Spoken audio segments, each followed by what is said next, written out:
There's an awful lot of doubt about these concerti known as the Brandenburg concertos. We know that they were dedicated and maybe even been commissioned by the Margrave of Brandenburg, but it seems most likely that Bach composed them not in Weimar but in Köthen.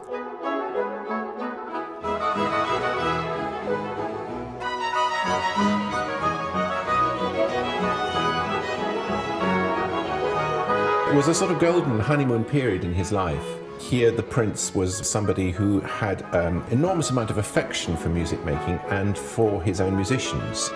He was allowed a good deal of latitude and freedom by his prince to experiment, and this is the great period when he's focusing on the individual capacities and characteristics of solo instruments, above all the violin, but also of the cello.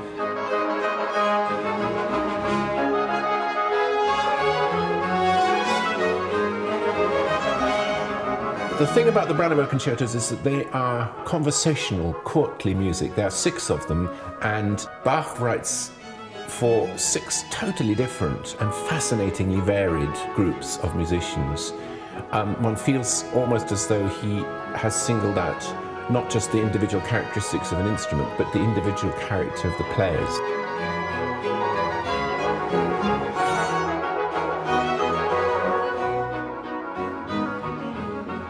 What we were trying to do in rehearsal was to create a type of jazz session.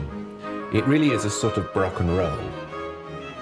One senses the enormous relish and pleasure that Bach is taking in the type of rhythmical, energetic locking together that one finds amongst rock and jazz musicians nowadays.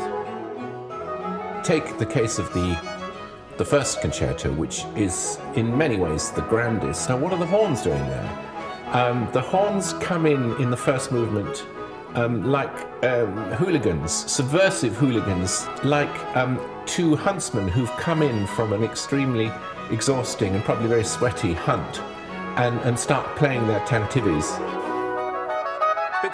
Swing it a bit more. There's this wonderful friction between the 2 worlds, the outside world, the world of the hunt, the world of farming and of woodland and of all the things that Bach cherished enormously. And on the other hand, this extremely cultivated, ordered, but complex conversation that's going on between the instruments.